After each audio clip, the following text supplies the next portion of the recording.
It's Jefferson, climbs the ladder. Oh my goodness!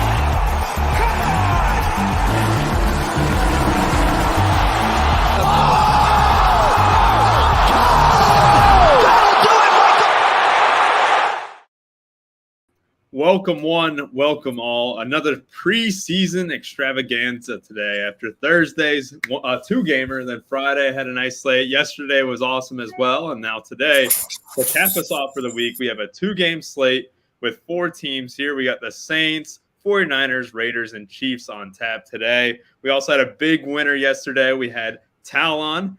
He is a longtime member. I know he's been a member for almost 3 years, over 3 years now. And he hit 20K last night with Bruce's play of the day, Nathan Rourke. An awesome play by Bruce there. He was 5% owned, almost got 20. I know they stat corrected him down just below 20, but it was an amazing performance for that Jaguars quarterback. And I'm joined by two awesome guests here. I got Kurt and Meg. Meg, how are you doing today? And welcome to the preseason weekend. Yeah, ready for another preseason weekend. Super pumped for Bruce and Talon last night. I mean, let's keep it rolling. I'm excited. And oh my God, Kurt, where is your background? It looks gorgeous behind you. And you look wonderful too. Thank you. It pays to have very wealthy friends. I'll just say that. I mean, it looks ridiculous behind you. It's a pretty expensive home. I'm here. He's going to be I'm taking whatever Kurt's advice is, and that, with that background, I love it. It's like kind of like I said, like it's better to have friends with a boat than have a boat. So yeah. Situation. Absolutely. We're in Florida though. We're in Bradenton, Florida. Okay. Gotcha. So Kurt, what took you so long? Were you pumping iron in the gym? What's up? Yeah, I was in the gym and I just lost track of time. I was like, whoopsies. So yeah, I can never relate. When I'm in the gym, I'm looking at the clock thinking I can go home at any time. Clearly it's having results, Kurt. Whoa. All right. We'll get to the football now, Kurt. Kurt, you did the playbook. NFL 23, 23% off for life with the current code that we have. It's only active for a few more days, but Kurt, you have a complete breakdown on the entire slate. We have the team news for all four teams, as well as a positional breakdown. It is an absolutely awesome job. We also got the projections in by Bruce. Those are free on the website. You can access those by just visiting runforyoursports.com. So, yeah, I mean, we had a great slate. I mean, this is a fun 2 games. It looks. It's a Trey Lance day. I know our guy 1 of 1 will be in the chat. Super happy in our best ball chat, cheering on Trey Lance. But I do know, Meg, you were backing Brock Purdy hard this year. But are you going to play Trey Lance today? And you can go ahead and start to break down this first game for us here with the. We'll start off with just kind of team by team. And we'll start off with the 49ers today. Yeah, obviously, I was, cramming the, play or the breakdown for the players, the projections and all that late last night and this morning. Bruce got him up late last night. So I was, I know Kirk got the playbook up this morning. So I was cramming and trying to figure out. So I was like, wait, are they each getting a half? And then you said that Darnold probably wouldn't get a full half. Cause I was going to say it would be interesting.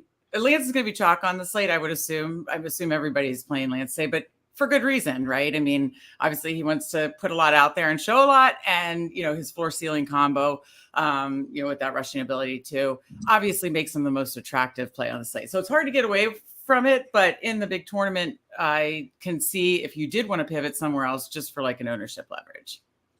Yeah, that's perfect. And I think we can even do a positional by positional now that I'm just looking at the slate here because, there's a little bit of talking points. So with quarterback, there's only a few teams that have, clear cut burn. And Kurt, you addressed that in the playbook. Let's go ahead and start with quarterback here and go ahead and give your Trey Lance take and then kind of break down the other quarterbacks catching your eye. Yeah, so I think there's only 2 guys that really play a lot. I like Meg's point of if Brandon Allen wasn't in the situation, we would have a situation we had in Buffalo the other day where like Matt Barkley, it was a two quarterback race. Matt Barkley, I mean, he's got experience. When you give him a chance to go against the 4 stringers, like he's going to do stuff. And look what he did. He just moved the ball down effortlessly. And I made the mistake of playing Kyle Allen, and I should have just thought that through. Like play the guy who has more experience and he's playing against the 4 stringers. That kind of would be our situation. But sadly, Brandon Allen is in the equation, so he'll probably get the 4th, Donald the 3rd. Wish we could see a whole half of Donald, but not. So I think we kind of just eat the chalk on Lance. And then in the big GPPs, you kind of hope that the Raiders guy, Aiden O'Connell, who aired it out in college and was pretty good to us in college some games. He had a low floor, but you kind of get weird with him in GPPs. And then you can always take stabs on Mahomes having like one drive. But yeah, it's mostly those two for me, which is, I guess, for a 2-game slate in preseason makes sense. Yeah, I mean, it's a good point. I mean, it's hard to get away from Trey Lance because we all know he has a little bit of rushing ability. But this is also like, there's people in the camp. Obviously, I think it's Brock Purdy's job to lose at this point. But Trey Lance is definitely wanting to at least showcase himself. And who knows, the 49ers could be wanting to showcase him for a trade potentially. Mm-hmm. And, all that factored in, I mean, it's really hard to get away from Trey Lance. But obviously, he's going to be chalk, and rightfully so. But we look at like Aiden O'Connell. It looks like, I know Bruce projected Aiden O'Connell about a point behind, almost over a point behind, Trey Lance. Aiden O'Connell had a lot of weapons there at Purdue, right? Well, it was Purdue, right? And he had a lot of fantasy scores where, they had quite a bit of upside. He's not the fastest or anything like that, but he can definitely toss the football. And if Hoyer doesn't, let's say we don't get a whole half of Hoyer, I mean, it could easily be Aiden O'Connell getting 3 quarters at a significant ownership reduction compared to Trey Lance. So I do like the Aiden O'Connell mention. Meg, do you have any interest in any other quarterback besides Lance? And, if it is O'Connell, then go ahead. Yeah, I mean, Lance, O'Connell, I think those were the two main ones. And obviously Lance is obviously, as we talked about, the main one to consider. But I wanted to ask you guys about Jake Haener, if I'm pronouncing it right, from New Orleans. Obviously, it sounds like, looks like Carr will only get a couple series, most are likely. And then is it going to be just the Winston finishing out and then Haener gets the whole second half? Because Bruce has him projected pretty high too. And again, I'm just trying to talk through any potential other options other than Lance. And I don't know much background on Haener. Yeah, it's a good point. I mean, Kurt, you mentioned in the playbook, you saw it could be 2 or 3 series for Carr or drive or 2 for Carr, then 2 or 3 series for Jameis. Oh. That kind of does leave 2.5 quarters almost for Haener. You'd think, it could be a whole half. I mean, at minimum, we're getting a whole half, right, Kurt? Yeah, exactly. So that's the way I'm taking it. And he's definitely my third quarterback. I kind of just liked Aiden O'Connell's game more in college, but you could argue Haener or O'Connell there. So I don't mind either. I think those are the 3 you probably definitely have in your pool. And I think O'Connell probably gets a little more ownership. So if you want to go Haener over him, that's fine. Is Haener the Fresno State dude? He is, yeah. I was just going to ask where he was from. There we go. I'm trying to pull back the bag. I think I messed up on Payne Durham the other day, but I've been good at remembering my colleges here with these players. It's fun to see. Payne Durham, who caught passes from Aiden O'Connell. Yeah, there we go. Mahomes is going to get 1 to 3 series. I mean, we don't really recommend that. I mean, at all. It could easily be 1 series. Jameis Winston, 2 to 3 drives, it sounds, 2 to 3 series. They're going to project fine because it only takes 1 touchdown in the end all be all to get to a potential number. But I just don't know if they had the upside equal like a Lance, O'Connell, or Haener. So, yeah, we'll go ahead and move on to the running back position. There's a couple guys here on San Francisco that we just started with Trey Lance. Then we also have a lot of options in the Kansas City backfield, potentially with like Prince, Pirine, and then New Orleans. I mean, obviously, it's a crowded running back room. I mean, yeah, we are no strangers to this running back room, Meg. When we do NFL best ball, we almost got super frustrated with Kareem Hunt, thinking about signing with New Orleans. But there's a lot of talent, and some of that, like obviously Alvin Kamara, probably won't get too much run today or if play at all. And then you got to look at it. I mean, we got Kendra Miller, who came in hurt into this offseason just because, what he had in the national championship game. I think it was like an MCL sprain or something like that. And obviously he's healthy now. Do we expect full burn? I mean, he projects pretty well. What do you think, Meg? Yeah, he projects pretty well. I need to pull up what Bruce had broken down for us in the chat, which is in the Discord for everybody, about kind of how many are going to run at each position. So I'm trying to pull that up to see how many are running, for New Orleans at the running back position. Because I don't know. Yeah, I just don't know how much burning. But certainly Bruce has him projecting very well. So how much do you think he'll get run, Kurt? So it's the same exact situation as the quarterback. So Carr will see like 1 to 2 series. Same thing for Kamara, and the same thing for Williams actually too. So I think it's going to be like 1 Kamara series, 1 Jamal Williams series, and then the rest is for Miller. And Merriweather didn't get the whole second half. So Miller and Merriweather will kind of split a bulk of the next 3 quarters, with Merriweather getting probably 2 quarters, and then Miller probably gets the entire second to himself, I'm imagining. If not, a little bit of the third quarter. Okay, well then that makes sense why Miller is projecting well, and he can catch passes and that kind of stuff. Yeah. So then I definitely have him in play for sure. Yeah. Now we really would lose some like benefit if for some reason they did give like Jamal 2 series, that would kind of suck. So hopefully I really do think it'll be 1 Kamara, 1 Jamal, and then we're fine from there. So let us pray. Who's the third running back behind Miller and Merriweather? Because there's 5 active on the Bruce sheet that he posted. On the Bruce sheet. That's all I've seen. Maybe let me see if I'm missing somebody, but I'm pretty sure that's it. The way I read it was Merriweather will get the whole. But then we had the thing yesterday where the Cowboys were giving their fullback run. So that white guy from North Dakota State. But yeah, makes sense. Okay, I'm sorry. They do have. Wait, no.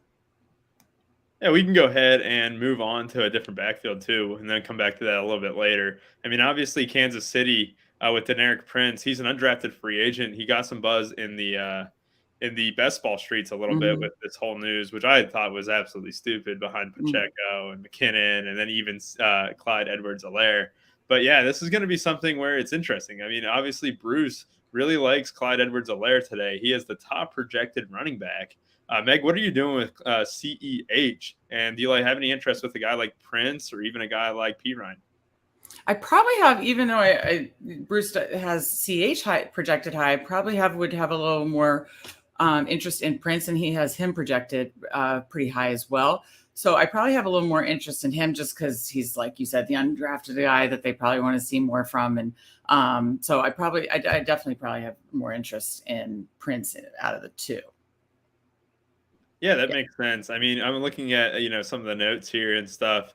I mean, Kurt, it seems like you're really on Deneric Prince today, right?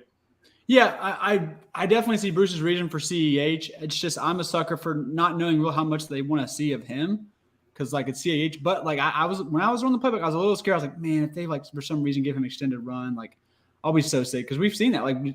There's sometimes where Reed, when he says he'll play all the starters the first, so, I mean, why would he ever care about playing CEH deep into, the first half? He probably wouldn't. So, I think you can go either way there. I'm just kind of wanting to get a bulk of, the second half early down roll, where I think Ryan and Ely will kind of be the third down guys, kind of be like the McKinnon. I feel like they're fighting to be McKinnon's backup in that situation. So, I want the kind of the goal line guy in the second half. If they get a goal line look, I think it'll be the Prince.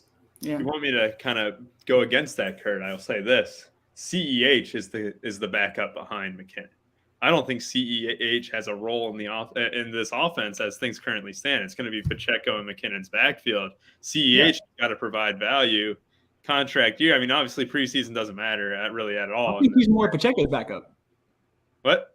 I think he's more of Pacheco's backup. I think it'll be McKinnon and Pacheco getting all the work. Obviously. Yeah, I agree. Oh, okay. I see what you're saying. But yeah, I mean, think the early down role is CEH, and then I think they want their fourth guy to be a pass catching guy that can play special teams. Yeah, that makes sense. I can kind of back that.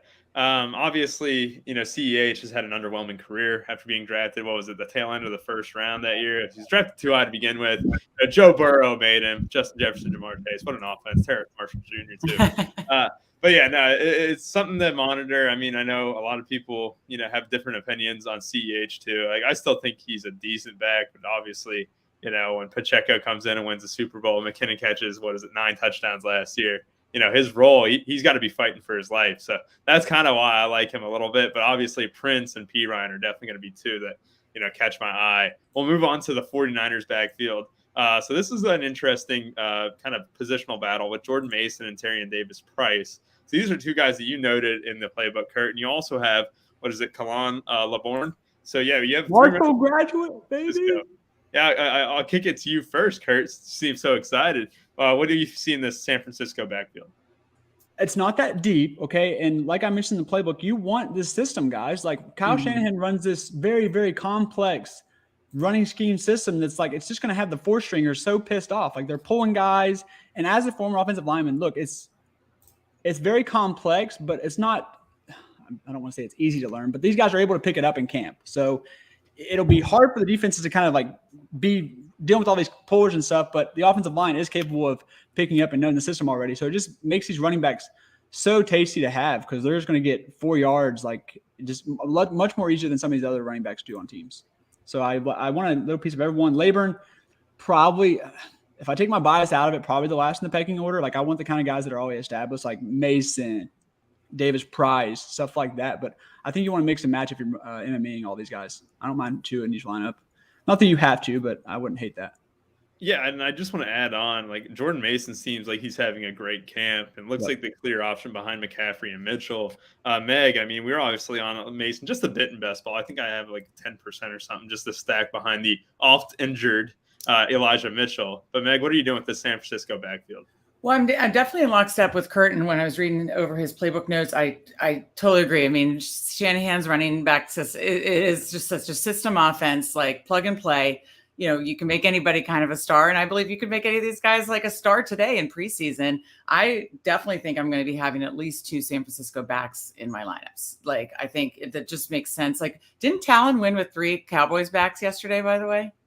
Yeah. Did I see that? Oh, that's what I wanted to do. Oh, I think he put all 3 Cowboys backs in, which I was looking through and I was like, damn, that was sharp. That was sharp. You know what I mean? Sometimes with this system, I'm so glad you brought that up, Meg, because I think that's very live today. I'm glad you brought that up. Okay, that's what I mean. And here we're talking about 4 teams, and again, let's target the thinnest team with the best, running back system, right? Okay, so like I say 2, hey, and if you want to get weird and do 3, it worked for Talon yesterday, so why couldn't it work today? Exactly. And we saw with the Eagles, we saw when they brought in Mariota, when I think he started the game, but we saw how much easier they were able to run the ball when they had the threat of Mariota running. I think the same thing goes for Trey Lance. It kind of opens up that read option game, even though the read option has been kind of thought out and like stopped, but like it still helps a lot. You make that second, third string defensive end think for a second. He's not as quick as reacting as the starting defensive end is. Right.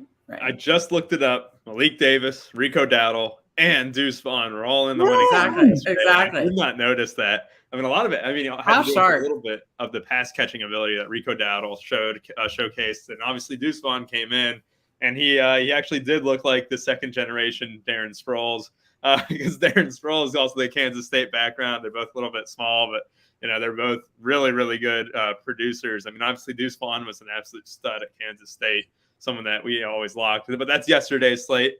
I'm very interested in Jordan Mason today, even maybe a second running back for San Francisco. I like what you guys are saying. One other team, I mean, doesn't look like we have any interest in the Las Vegas backfield, do we?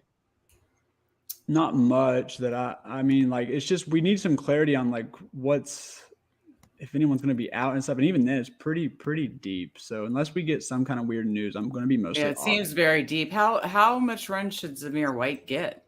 That's what I was wondering. That's the one guy I would think about taking, because I kind of like his like ability and talent. I know he can find a nose for the end zone, but I don't think more than like a drive, but I think there's a chance that, like I said in the playbook, Abdullah might sit, Brandon Bolden. I don't really need to see Brandon Bolden. Then like they signed Damian Williams, so it's still going to be like 4 or 5, and that's even if Abdullah sets, it's still going to be like 4 or 5 even. So it's just it's a mess. I do want to get back to the Raiders situation, and here it is.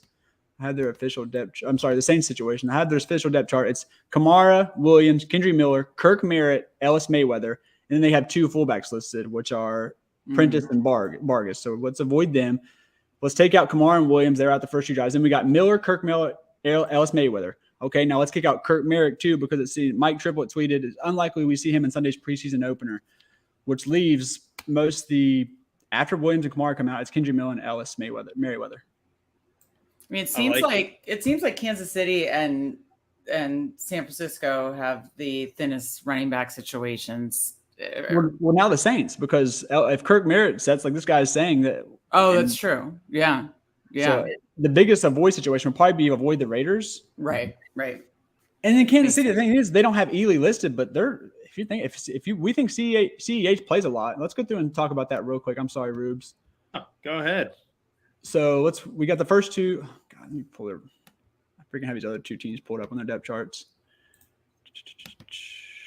KC's not as thin as what it may appear, just because they freaking have FanDuel doesn't, but DK has Ely listed as a receiver, which I think is there's a chance you can get a KC running back at receiver. I'm playing that. I think that's kind of tasty. And he was a running back at Ole Miss. I don't know why they listed it, but let's see. So McKinnon plays like 1 or 2 snaps. CEH gets a crap ton of run. Then it's Prince, P. Ryan, and Ely. Mm-hmm. And that's like that's 3 guys for the second half, we're imagining, if we think CEH closes out the first half. Mm-hmm. That's still 3 guys for a whole half, which is not as appealing as the other situations. But luckily, we don't have to burn one of those running back. We can play Ely at the receiver. So that's the way to kind of get the Kansas City running back exposure right there, is play Ely at wide receiver. No, that's interesting. So who's your favorite 49ers running back outside of Mason? Who's your second favorite?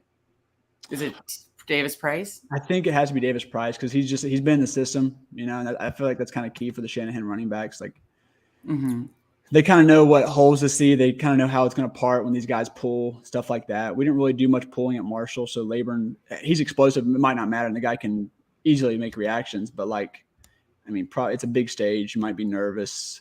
They have McNichols that just signed, but I'm just going to go to the two guys who I think get all the first half run mostly. Actually, they will. So, that's how it's going to break down. It's going to be Jordan Mason, Davis Price in the first half, and McNichols and Laburn in the second half. I wouldn't be surprised if everyone gets – Now I know why you have Laburn on the playbook. All right. It was the Marshall connection the whole time, baby. Yeah. I could have easily put McNichols there, too. I imagine he gets the third. That's a good point. And there was the three running backs that are stacked. Great call on Rourke yesterday. Yes, that is all Bruce right there, baby. He had that 5% on play of the day. I just want to touch up on the Las Vegas backfield before we move on to wide receiver. So Las Vegas last year in the Hall of Fame game obviously ran Zamir White out there for quite a bit. Obviously, it's a completely different situation with Jacobs holding out, Zamir White potentially being, the lead back right now. It's definitely going to be interesting. I think Josh McDaniels tends to utilize his, whoever he starts at running back for maybe even double-digit carries. I mean, there was like this with Marvin Lewis. Obviously, we have a sample of Josh McDaniels that I'll look up and post in their Discord once I find out a little bit more. But Marvin Lewis would run his guys, a lot in the preseason. I'm wondering if Marvin Lewis is the same way. Obviously, I'm a Bengals fan, and I saw a tweet from one of these fan accounts, or even Joe Goodberry, who covers the team, and he basically said, there's teams that just run out their guys. There's coaches who do that. I'm wondering if Josh McDaniels, referencing last year, is capable of doing that for a guy like Zamir White or one of these other running backs. I don't want to completely hate on him just yet until I do a little bit more research. But that's why you got to, guys, get in the Discord, NFL 23% off. Get access to Kurt's playbook. Get access to every sport, too, that we have on site. Bruce's projections are free. To go see them, visit the RPS site. Right now, we are going to go to wide receiver. Wide receiver has been a little bit frustrating at times. It was great Thursday with we had our guy Jake Bobo and Tank Dell. And then, you just sometimes whiff. I had Brownlee yesterday, only get me 3 fantasy points and stuff. But, today looks like a new day. Obviously, I'm looking at the playbook, Kurt. Seems like you're high on Las Vegas and San Francisco. I'll toss it to you first. Give me your top 3 wide receivers. And then anyone else you want to mention, we'll do that briefly. Let me get Trey. They're all going to be on the Raiders and 49ers because Bruce put out the list of how short they are receiver. They're short. They're even shorter. I'm thinking they're going to be short, even shorter than what Bruce has. I think they're going to be I think there's a chance we see 6 and 7 man rotations instead of the 8 and 8. I'm going to go the Raiders stack. I'm sorry. Yeah, the Raiders stack with Trey Tucker and Aiden O'Connell. I really like Trey Tucker. I like DeAndre Carter there. And then for the 49ers, give me this is kind of tough. I'm going to go I want to say Isaiah Winstead, but the thing is you can't really sack him with Trey Lance. But if I'm sacking someone with Trey Lance, it'd probably be Chris Conley. But Isaiah Winstead from ECU, we've been hurt by these ECU guys. I think Winstead comes in the late second half and pays back some of that ECU heartbreak they've caused us.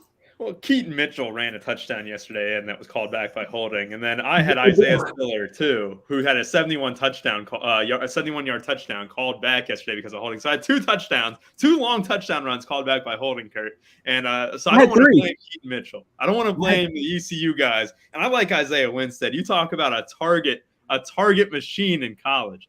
I mean, my God, it felt like Isaiah Winstead was getting 14, 15 targets a game. But I do like that mention with Isaiah Winstead. We have been trusting these ECU guys. I mean, it's fun. What hurt about the Mitchell situation? The guy who held wasn't even play side. It was the guy simply just had to move his feet and just push out. The play was this way. All he had to do was just boom, and he was so slow and fat. He just went and held him. It's like one step and easy. Just kick him out, and the play's going this way, and like that. A bad hold that should have been called. I had Ronnie Rivers called back on a 1-yarder that would have helped me cash in showdown. And I had obviously the other one you mentioned too. Oh, Spiller. Yeah. So, it's what happens. It hurts even more though when it's a hold that didn't need to happen. As far as if you want a receiver that's not 49ers or Raiders, which I think in single entry and stuff, you just kind of jam all those guys in. Like I already mentioned, I think you can get exposure to running backs with Ely, who's a wide receiver. And then I mentioned in the playbook that I want to clear this up. I said Justin Ross is probably going to get time with the 1s, 2s, and 3s. That makes it seem like I think he's going to play like a million snaps. That's not the case. I think he just gets an opportunity with rotating in with the ones, rotating in with the twos, and rotating in with the threes. I still don't think he outsnaps some of these receivers on the other teams, but I love Justin Ross's ability. It's his first game in like 2 years. I think they'll make it apparent to kind of get him comfortable and get him the ball because he's having a good camp. So I will have exposure there despite not getting as much playing time as the other guys. I love it, Kurt. I hate Justin Ross for best ball, but I do like him here in the preseason. And Meg obviously knows my disdain. I share that with you. Yeah. I do want to mention Jody Grant talking Spiller has been exposed review. I know that 71-yarder called back. Maybe people didn't see it. Maybe I can continue getting him in the 20th round. Speaking of Justin Ross and this wide receiving core, Meg, give me your top 3 wide receivers today, and then anyone else you want to mention as well. Yeah, like Kurt, and again, based on Bruce's breakdown that again is in the Discord, it looks like just the San Francisco and Vegas rooms are much thinner than the Kansas City and New Orleans room. So I think I'm going to target there just because of the depth and not trying to, just trying to make it a little easier on myself there because it is difficult in preseason. And I think that is just the edge to target the thinner room. So definitely looking at the San Francisco Vegas guys. I will say, and you and I talked about this pre-show, Rubio, the one New Orleans guy that I may have some interest in is, let me see if I can find him really, Lynn Bowden Jr. Yes. He's so interesting and explosive. And, it's always kind of, I don't know, been fun to watch. It was fun to watch earlier in his career. I actually didn't realize he was over with New Orleans now. So he might be one non-Vegas San Francisco. I want to ask you guys before I kind of locked in on my 3 top ones. I get nervous about the veterans in even with the thin rooms. So we still think some of these veterans should get some decent run on Vegas because there are some guys that have been there for a while, like Dorsett from Vegas, Snead from 49ers. So before I give you my 3, do you guys have any concern about those guys actually getting true run, decent run? I think for me, I do, just because I think they'll get the fewest amount of run, right? Even though that they're already in thin rooms, but maybe they're fighting for a spot. Maybe I got to look up more about McDaniels, see what he's done with these veterans in the past potentially, and even Shanahan too. Because these guys have been in position for over a year. Obviously, they coached last preseason, so we can sample that. And also with Shanahan's case, obviously he's been there for a few years in San Francisco. So I think I'm going to look back on those samples a little bit and kind of see. But my first instinct is I don't really want to play the vets. I want to play these young guys. Kurt, are you the same way? Yeah, the only thing I would say is I think they want the vet wide receivers to kind of be with Trey Lance. I don't think you kind of want these this is a kind of a big opportunity for Trey Lance in the battle. So I think you want guys like Conley, Snead. As far as San Francisco goes, I think you guys want those guys out there with him, and then probably Tay Martin is the other guy. But he's not a veteran, but I think Conley and Snead are fine in play as veterans because they want him getting those reps with Trey Lance. They want to trust the veteran who will be there, be in the spot they need to be in, do the right routes, all that kind of stuff. So in that situation, no. As it pertains to the Raiders, I kind of am with you guys. It's a little bit scary, but luckily that's why I like DeAndre Carter. I don't really consider him a vet, even though he kind of is a vet now. I don't mind him. I like Keelan Cole. I don't mind playing. Dorsett's the one I'm kind of worried about, but Trey Tucker is a guy I probably like the most there. But I do get your point on Dorsett. It's but then again, with him, as it always, it's one play. Yeah. And I will say the 2 former Washington guys, just from watching many Washington preseasons over the years in Washington, just depth receivers were DeAndre Carter and Cam Sims were both on Washington for more than a cup of coffee. So I think they could hold their own. They're both in the thin rooms, Carter, Vegas, and so both in Vegas. So that's interesting. But Bruce has Ronnie Bell projected really high for San Francisco. So I'd go Ronnie Bell. I think Keelan Cole and Cam Sims will be my 3 that I'm kind of targeting right now. But I'm definitely will say, still want to dig a little farther into it. Definitely say that I think my 3 receivers are going to come from the San Francisco Vegas. Yes. Yeah, it's a good point on the veteran wide receivers that you also brought up. Bruce has good projections on them, so I'm definitely going to mix them in a little bit. And I do want to mention Ronnie Bell, Michigan legend. I also got to address this. What kind of room am I in? And this is a room completely handmade by my fiance's father. It was pretty nice. I'm at the future in-laws today, so I'm not kidnapped. But this is where winners are picked, Big T. This is where the horse winners are picked. I'm in Louisville, but I'm going to be playing a University of Kentucky guy potentially in a few lineups with Lynn Bowden. Obviously, the thing with Lynn Bowden is he needs snaps. Last year, I lucked into him getting a long touchdown. I think it was a 40-yard run No, or look, a 40-yard catch. I wanted to make a point on that. Yes. I don't think he does. Now, look, Yeah. we see another gadget guy that was in a crowded room was Austin for the Steelers. I had people come like, I want to play Austin. I'm like, this room is like pretty big. I mean, the Steelers wide receiver room is pretty large. These gadget guys, here's the thing, and we're getting deep here. I'm going to put on our caps. They're on tinfoil caps. These gadget guys who do the end arounds, all that tricky shit. These veteran like starters are where they are because they stay in their spot. They don't try to do too much, and they stay at home on these end around, all that bullshit. These second, third stringers, they don't do that. They're very undisciplined, which allows the gadget guys to get away with a lot more than what they would against starters. So I think actually Bowden, I love that you guys brought him up. I think he is someone who I will also play, and probably as far as more of a splash play, probably better play than Justin Ross because he does have those gadget plays that he will get, just like Calvin Austin did for the Steelers. Yeah, it's a good point. I mean, Calvin Austin obviously had that 67-yard catch too. Let's go ahead and wrap it up. We'll talk about maybe defense just a tad. The tight ends right now. Tight end position looks very, very bleak. I mean, I'm almost half tempted to go Travis Kelce for the one drive he plays, but because obviously I think he might be Bruce's top projected tight end. Am I right in thinking that? Or no, we have a different tight end projected the highest. It's Taysom Hill. Taysom Hill season, wow. baby. Oh my! Could they showcase him to get some pass catching ability? Meg, I'll kick it to you first. Do you have any Taysom interest and any other of your tight ends that you have any interest in? I don't know. We got Big T in chat. We have Bruce projecting Taysom Hill. I mean, it feels almost wrong if I don't go that. And by the way, I'm dying at like twice if you're kidnapped, Gregory. That's too funny. But anyways, yeah, I don't know. I am struggling with the tight end position, as every tight end slate in preseason is always incredibly difficult. I do know from Bruce breaking it down that the two thinnest tight end rooms appears are New Orleans and Vegas. So again, I will probably stay there again, just looking at the thinner spots. But I am struggling as to which one. So I was kind of definitely looking for guidance there as to the past couple of days. I had like a Cole Turner the other night. I went with my guy. Then last night I went with the Ravens guy. I just went with the guy that I felt like the talent and, still thought they'd get enough run. Today I am struggling. So any help is appreciated, but I can say that it'll most likely be from New Orleans or Vegas because of the thinner tight end rooms. Yeah, I mean, that's a good point. These starters seem to be getting there in two drives lately. I mean, my God, the Bears did. I can tell you that. Khalil Herbert and DJ Moore. I mean, I don't know if they were the tight end position too much. I mean, likely I think had a catch, but I mean, you got to think. I mean, obviously it sucks, but 3 or 4 points from your tight end isn't the end of the world at all. Obviously, if you can luck into that unowned touchdown like Bruce did on Thursday with Nick Muse, because, obviously he's got an extensive college background where he said Nick Muse is one of the few college tight ends that he knew on that slate. Kurt, what are you doing with the tight end position today? And is Taysom Hill your top guy? No, well, now I had to have exposure because I don't want to have FOMO, but it's going to be pretty light. Okay, so the last two preseason games Travis Kelce he had 1 catch, 19 yards, 2 catches, 23 yards.